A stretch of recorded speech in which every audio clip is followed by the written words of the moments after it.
Let me explain something. Cloud eaters was the name given to us by Cliff Mahudi, who's a Zuni elder, when I asked him point blank, what do you call the giants? Now, in the Special Forces community, they call them long walkers.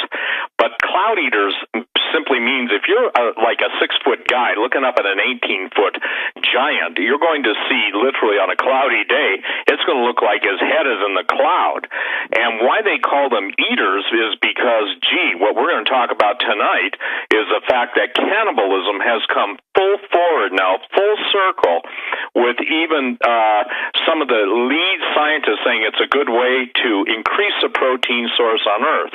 I think they're probably having dinner on, human remains or something, and I'm not kidding. What is intrinsic and important, and I guess the better word would be inherent in our discussion tonight, is when Tom first broke on the show, Doug, 10, 15 years ago, the gates of hell being opened, the idea was that literally a gate held something back or allowed something through. So the events that are taking place now, everything that's disgusting, everything that's perverted, everything that is absolutely like the times of old are coming back into our knowledge. And it's critical that people understand that the evidence, the incursion of giants in history is undeniable. The references in ancient writings are undeniable. The standards of which courts base evidence and base findings is undeniable. It was Orwell that said they who control the past basically determine the future. The reason why this is so critical at this time in venture in our, let's just say this, progression downward, is because Jesus specifically said in the last days, if the days weren't shortened for the elect's sake, the elect are those who believe in him, that there'd be no flesh left alive. And it's funny now that even as people will argue with that, the biggest theme and meme now coming out of Hollywood and even on television, or rightly named Devil Vision, is the idea of cannibalism. So when Tom and I put this book together, The Lost World of the Cloud Eaters, I pretty much dealt with the civilization of angels.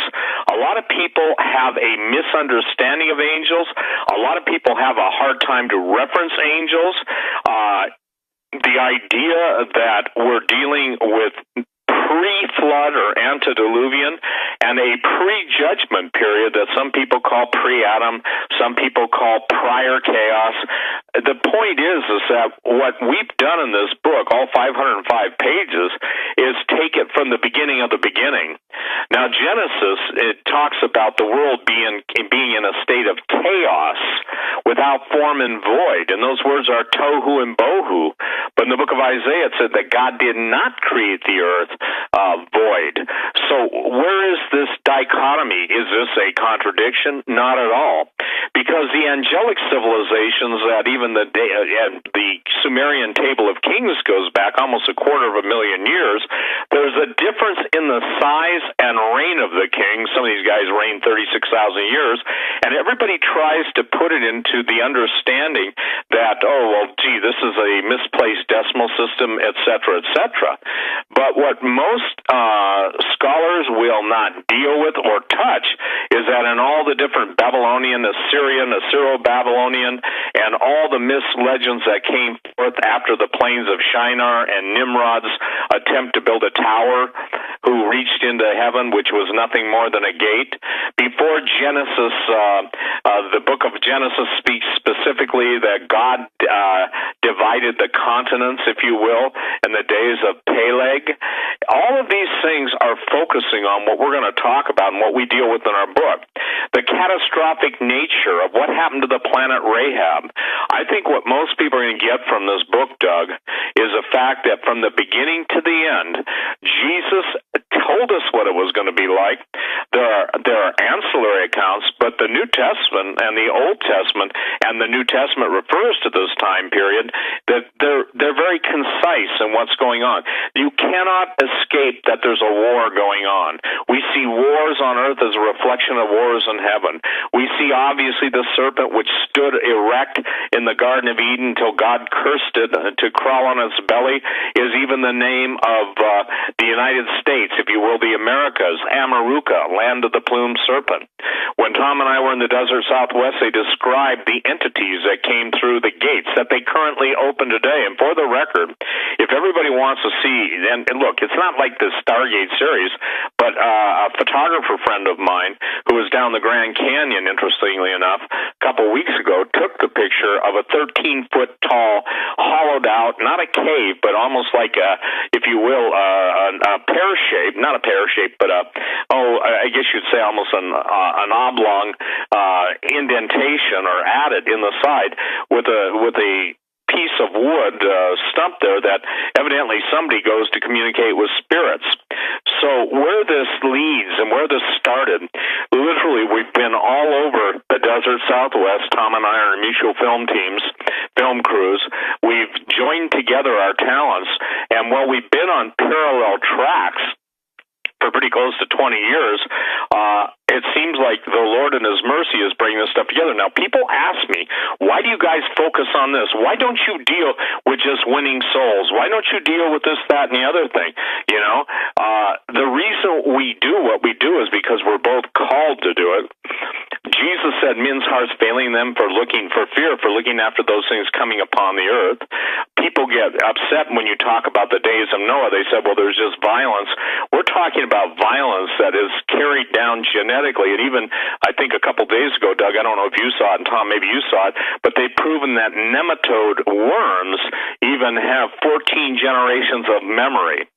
So what we're finding is that we're now seeing, if you will, not only the gates of hell opening up, but the time that Daniel was told that knowledge would increase and run to and fro. We're seeing now the revelation. We're seeing God unveiling that which has been hidden for thousands of years, in which the occult and the Egyptian priesthood, by the Egyptian priesthood, I'm talking about the keepers of the secrets.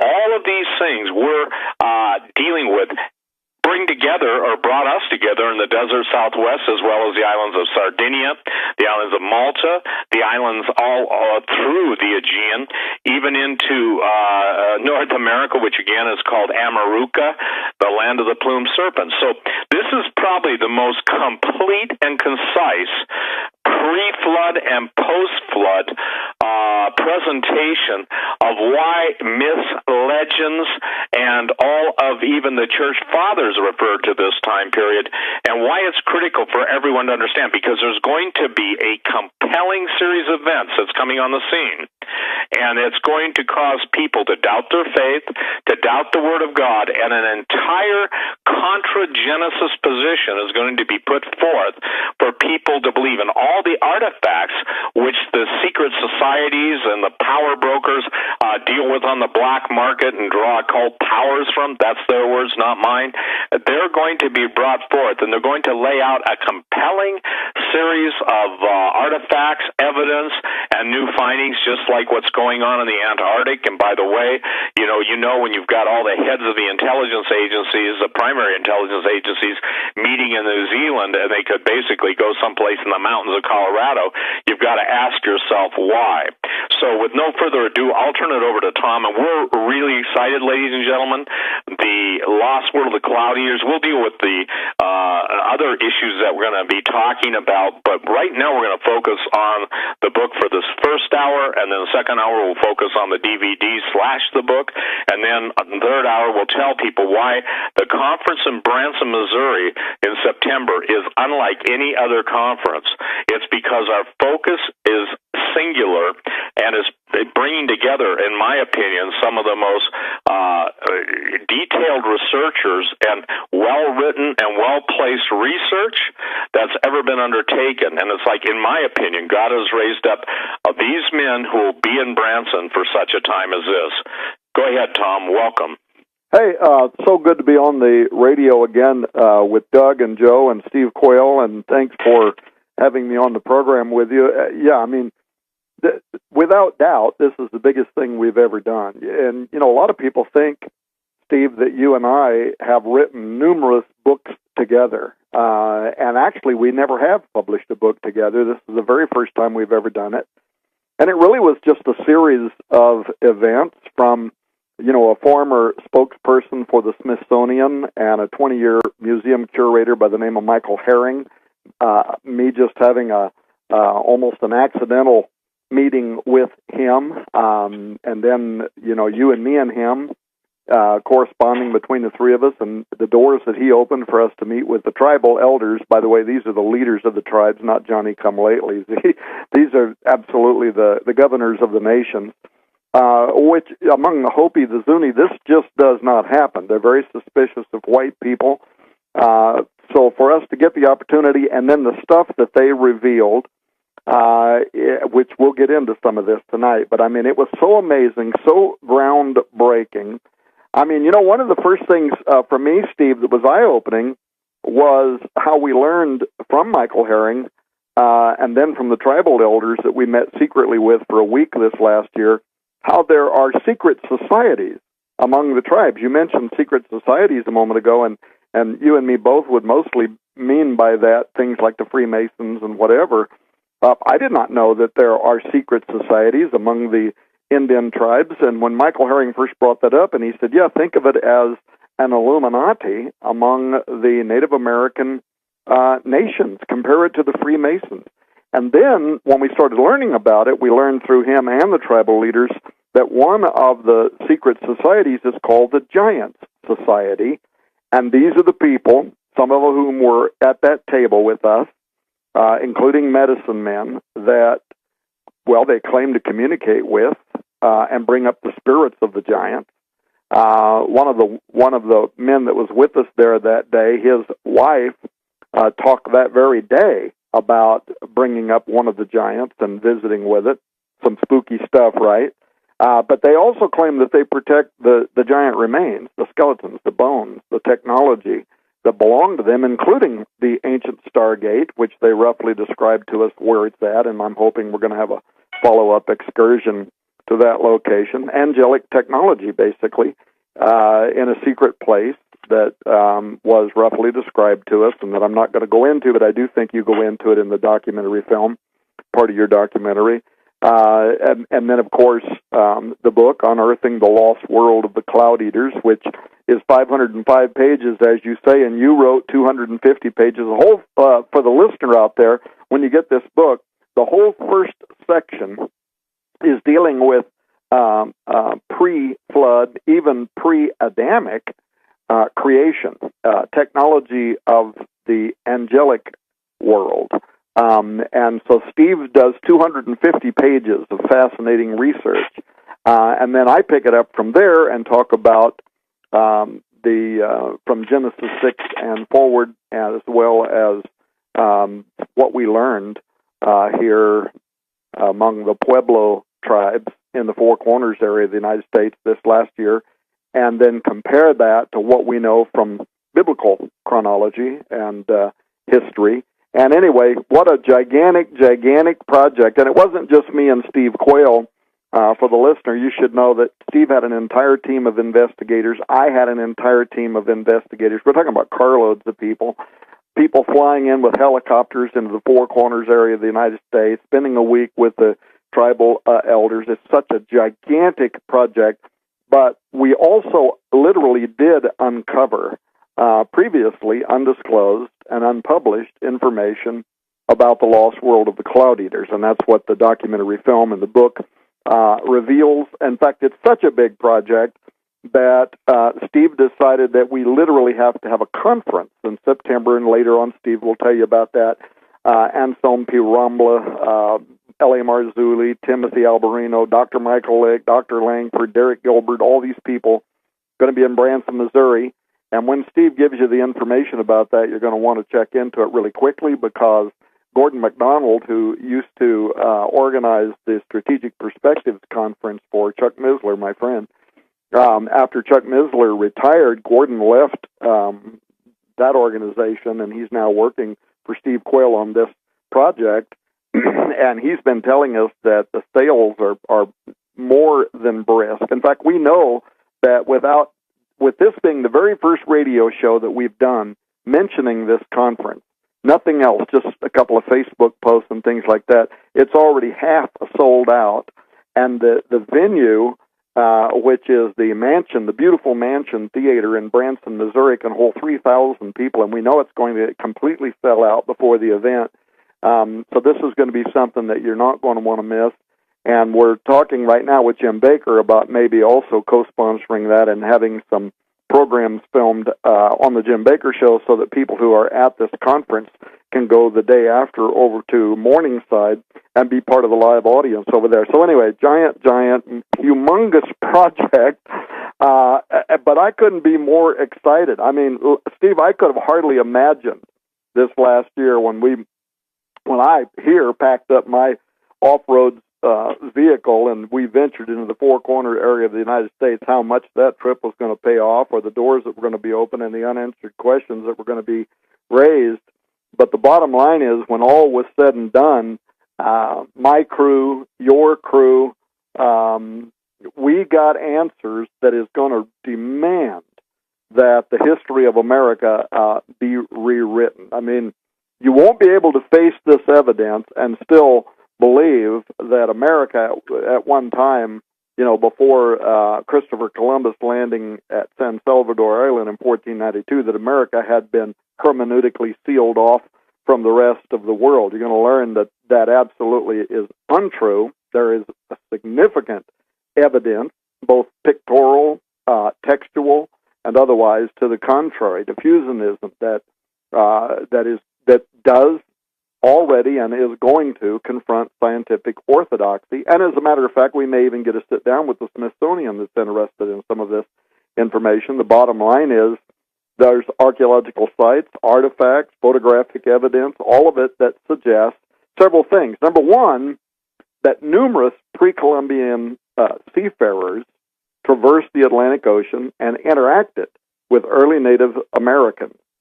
Number two, that architecture here in the United States compares to pre-flood megalithic structures worldwide and testifies of a time when angels ruled on earth. And then thirdly, that the giant offspring of these watchers were cannibalistic dragon worshippers that spread across the earth like a locust plague, desecrating everything in their path, including winding up here in what we today call the United States of America. And that is not just our opinion. What you'll find in the book Unearthing the Lost World of the Cloud Eaters is how we met with indigenous leaders from several of the Pueblo tribes and how they preserve in their oldest stories we would call them legends, but they correspond with biblical chronology, including this sudden violent incursion by giants worldwide, which of course was central to our research. For example, the Apache told me of the legend that they have. It goes back to their earliest history of these Indians. They called them the Tartums, but they once lived. They were peaceful farmers.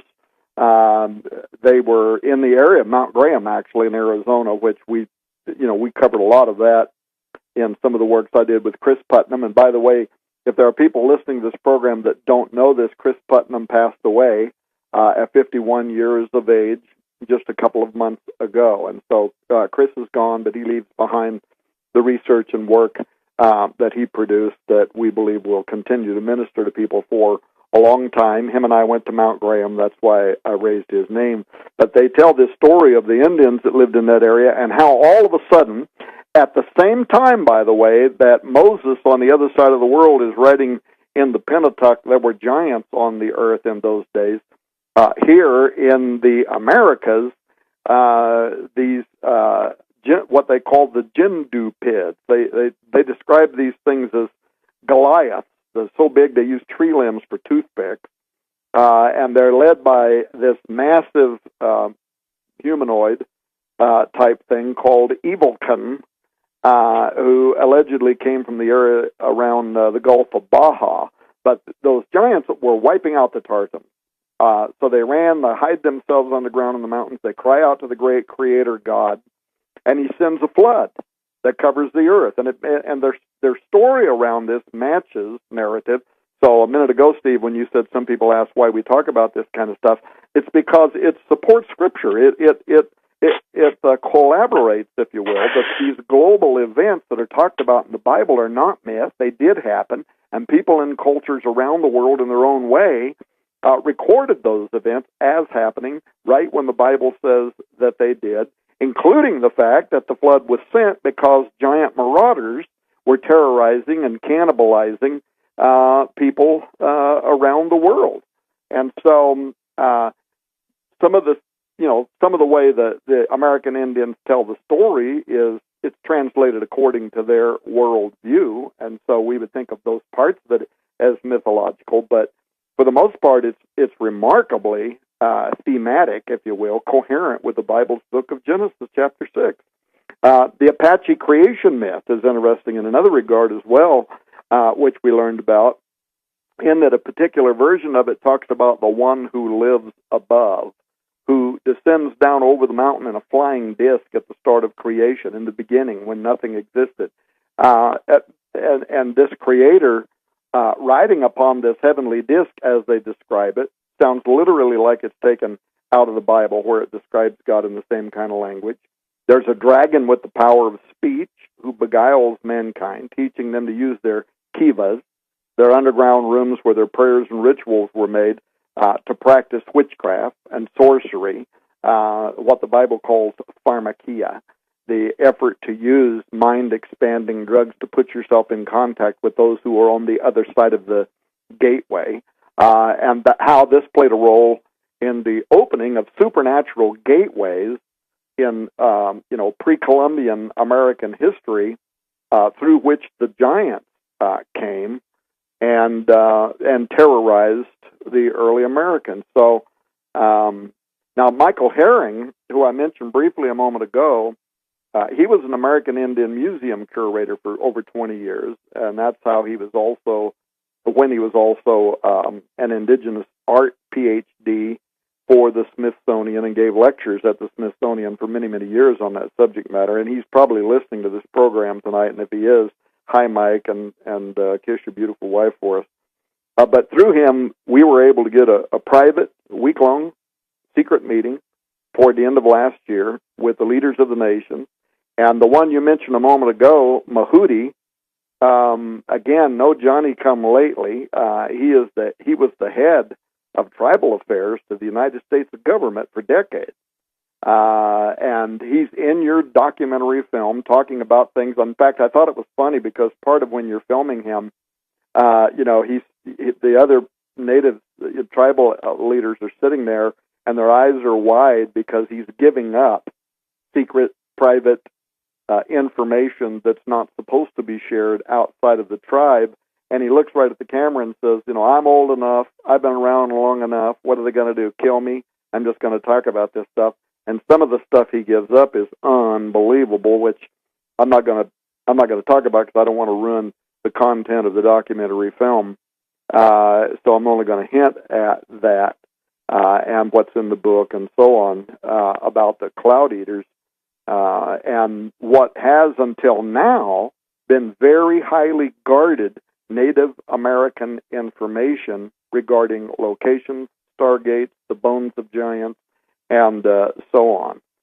So anyway, Steve, what a blast, man. I mean, how crazy is it that all of these doors opened up in a short period of time?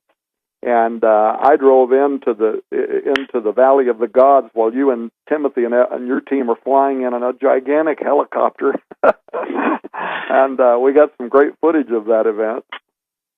Well, I think that what's important for people to understand, we have to cover and had to cover a vast amount of space to basically trace the total, if you will, migration and what caused the migration of the Anasazi.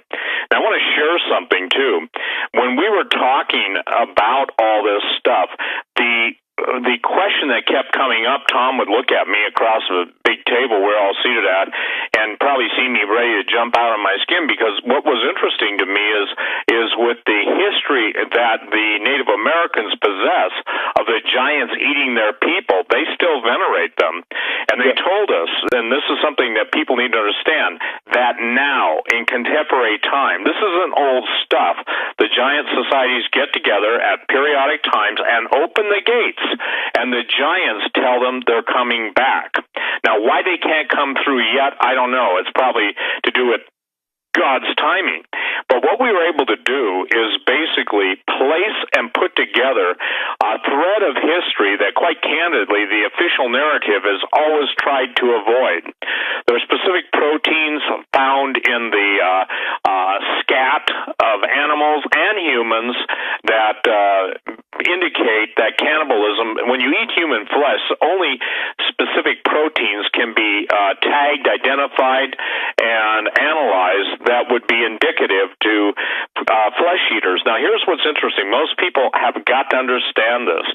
We're talking about the gates of hell opening, and both the Phoenicians and the Carthaginians practice ritual sacrifice of children and pretty much infants. Now, this wasn't infanticide.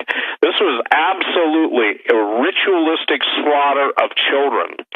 And what we're seeing in some of the leaks from WikiLeaks, and Doug, you'll find this interesting, the very same appetite for the blood of children is now present in the headlines of today. It doesn't matter if mainstream media will cover or not. As I've declared since I've been on talk radio, some people get offended, but mainstream media is nothing more than vomit brokers, and nobody wants to hang around vomit. As a matter of fact, it stinketh. So when we're talking about human sacrifice, when we're talking about the desert Southwest, when we're talking about and go to the areas of Sardinia and Malta, and the Sardinians is called the Island of Giants. Now, let me explain something. One of the criticisms that's always leveled, where are these bones of giants? I just want to have one picture. There are 149 million non-documented, out-of-place artifacts that don't fit the historic narrative. There are, Tom, 14 500-yard buildings, 500-yard buildings, 2 and 3 floors high. And when we got that information, it was like everything started to click. Now, I want to read something. This just came to me a couple days ago, and I want to thank the gentleman. Tobias, I won't tell any more than that, but he said this. Steve, I'm a resident of Vero Beach, Florida, home of Rick Wiles True News. The Smithsonian just started a dig here in town between the health department and airport. They claim to my mother they are looking for pre-human bones. They claim to have bones that have a mixture of animal and human DNA. I want to say that again. They claim to have bones that have a mixture of animal and human DNA. Those would be called, ladies and gentlemen, chimeras. When asked if they were talking about giants and Nephilim, they said there are no such thing as giants and clammed up very nervously. Well, here you've got it. And the whole Florida Isthmus, the entire area around the Gulf Coast is riddled with giants, is riddled with bones. And so it evidently, here's what's happening. As the storms come, just as floods come, a lot of the bones are being revealed. And what's going to happen? You mark my words, everyone listening to this program. There are going to be simultaneous finds announced that will not be able to be covered up by the U.S. government as more and more countries turn against it. And when people see that everything they've been told in history, taught in history, is pretty much a lie. And here's the other question I want to answer right off of the top of this discussion. The reason why giants is a taboo is because it goes back to Genesis chapter 6, verse 4. And the sons of God saw that the daughters of earth were fair. It's interesting. I think, Tom, you said this, and it really got me going in a whole different train of thought. It was that the angels wanted to insert themselves into the human genome. They wanted to become human, and I'll be blunt, because of sex. And now we've got humans who want to become gods living for eternity. By the way, that's what angels possess, and the Bible teaches, it does not teach annihilation of the soul. It teaches that, you reap for eternity what you sow on earth. So the reason for the cover-up, let me say this another time. The reason for the cover-up is because it bears witness to the truth of the Old Testament. There are 33, interesting number. How many degrees are there in Masonry before you get into the super secret ones? 33 mentions of both Nephilim, translated giants, and Rephaim, or Rapha, translated the dead. And the Rephaim, is very, very fascinating because, again, in one of the scriptures, I think it's in Isaiah, it says, shall the dead rise to praise thee? I've got so many scriptures going on my head right now, if I don't mean to intentionally mislead. But that word dead is Rephaim. You know, here's another thing that most people have never put together, that in Ezekiel, the prophet, can these bones live? Well, you know, you can take that as meaning the nation of Israel came back and God's going to raise up, all of the promises that are associated with classic dispensationalism. But what a lot of people don't understand is that in the book of Joel, he calls forth his mighty army. They run on the walls. They basically leap over the walls. And that's not talking about a bunch of gymnasts from China. It's talking about a supernatural sized entities that are part of God's army in the last days. And you know, Tom, I think you and I spoke about this, maybe in your studio or at your home. It dawned on me, and I believe that was the Lord saying, take a look at this, Steve. The reason that the military is basically looking at the super soldier program, and by the way, it's going on all over the world. You can't even look at the front page of Drudge now without seeing human attenuation, human modification, Elon Musk talking about the brain. This is stuff that even the prehistory, before the Genesis 1:1 account of, or Genesis account of man being created in God's image and likeness in the book of Genesis, talks about technology. You see, Christians have always tried to compress time into 6,000 years. But again, I draw, everyone's attention. By the way, if people want to read some great stuff written by one of the most brilliant researcher, authors, ethnographers, archaeologists, anthropologists, Arthur Custance, you can go to custance.org and look at his Without Form and Void. Custance, CUSTANCE.org. So this is critical because it deals with the time before, or let's call it the times that the illuminists, the priesthood, has chosen to keep all of the references to that period pretty well locked up.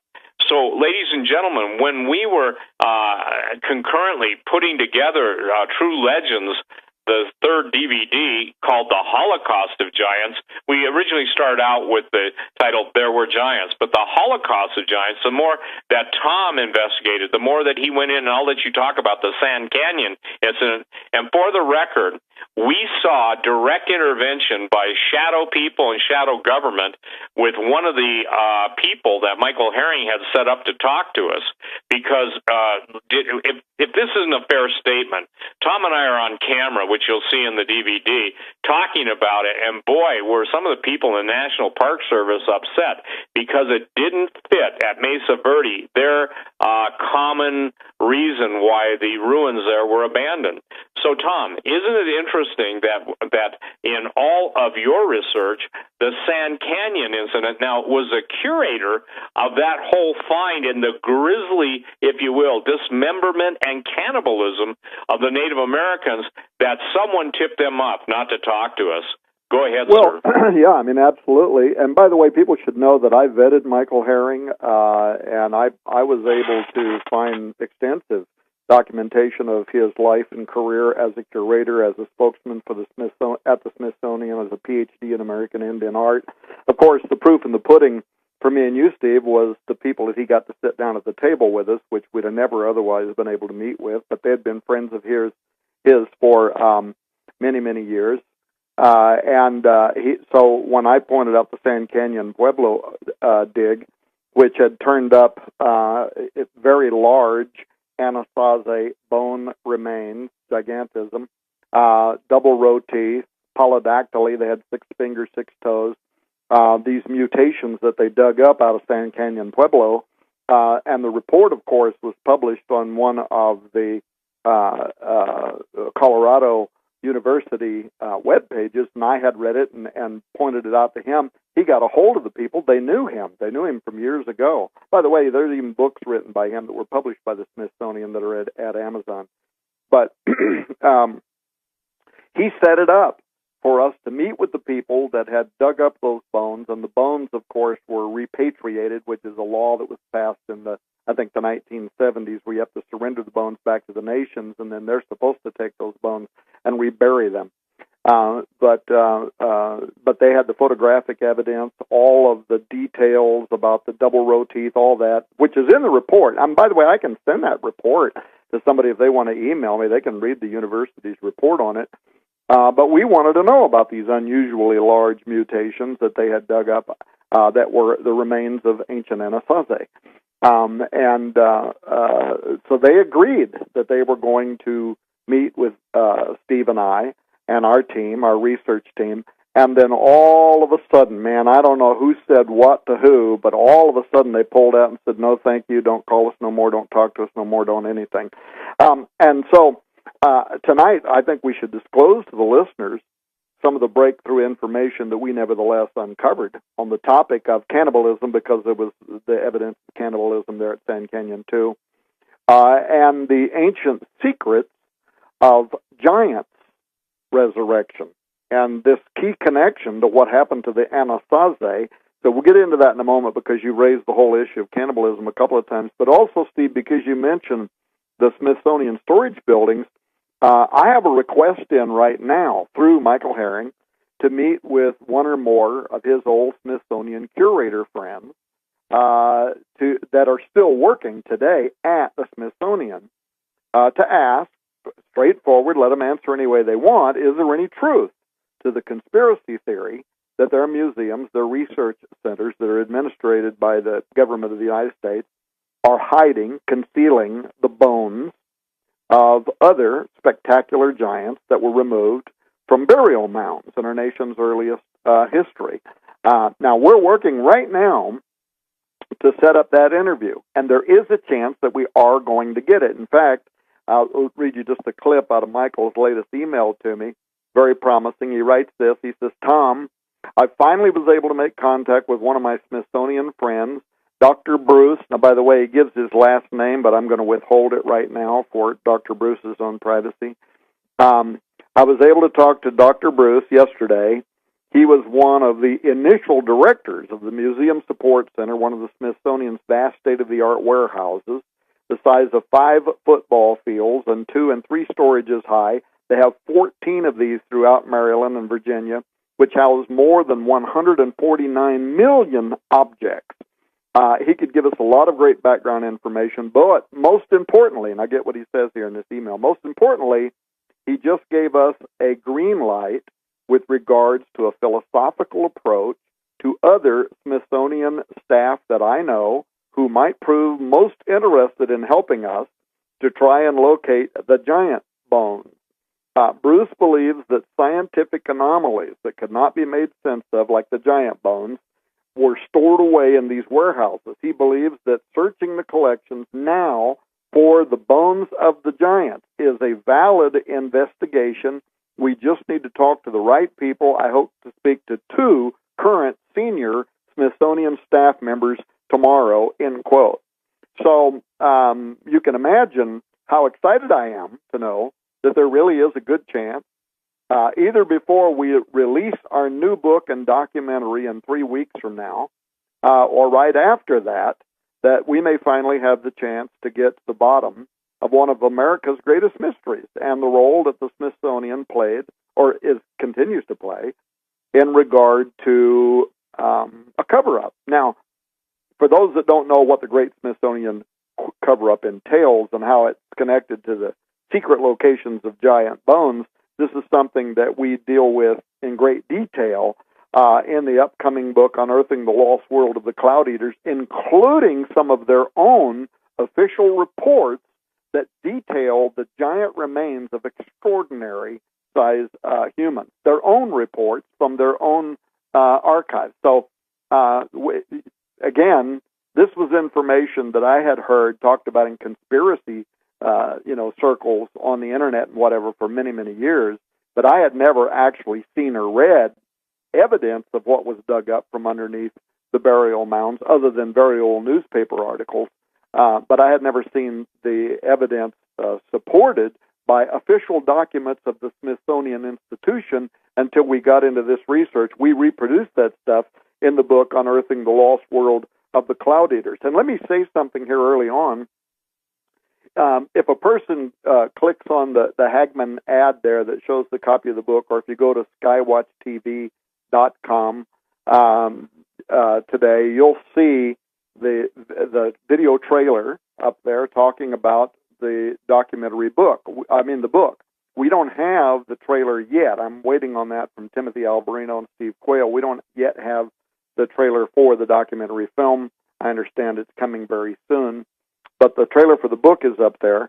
And then right below that, there's a little ad you can click on to pre-order. And if you pre-order the what we're calling the Cloud Eater Mega deal, you get the book and the documentary film at a discounted price. But in addition to that, you get 2 more other books free. You get a 24-hour audio collection with me and Steve Quayle talking about everything him and I have researched over the last 10 years. You get that free.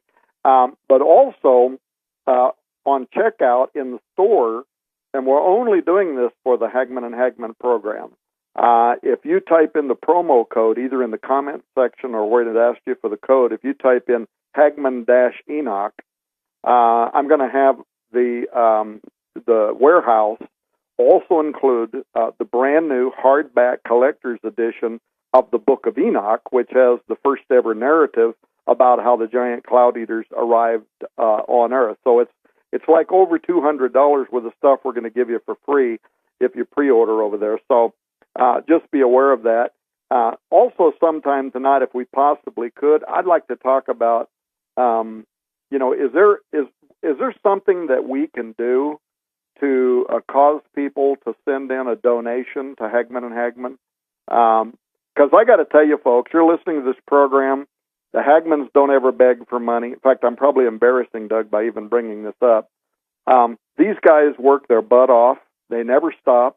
They're willing to interview the most, cutting-edge people that the mass media, the fake news, as Donald Trump calls it, won't touch with a 10-foot pole. The people that try to control the narrative, like, in the old days, the doctrine of John Wesley Powell and the cover-up of the Smithsonian, where you have people like the Hagmann and Hagmann. They do this every day. They spend all their time. I think we should try to, I don't know. I don't really know what I'm saying because I'm kind of making this up as I go, but every time I'm on this program, I always think, man, it would be great if we could do something also for the Hagmann. You're very kind, Tom. Thank you so much. And it's not necessary. God bless you. Thank you. And you know what? Your presence, your investigative work product, it's a blessing to our audience, yours and Steve's. So thank you.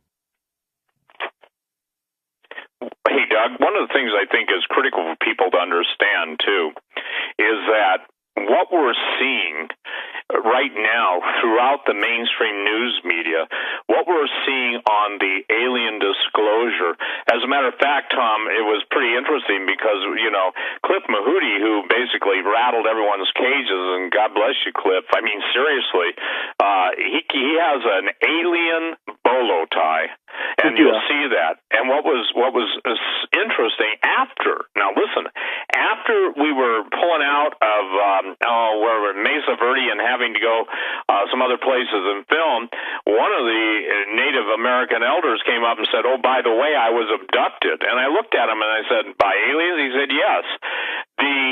You cannot separate the Native American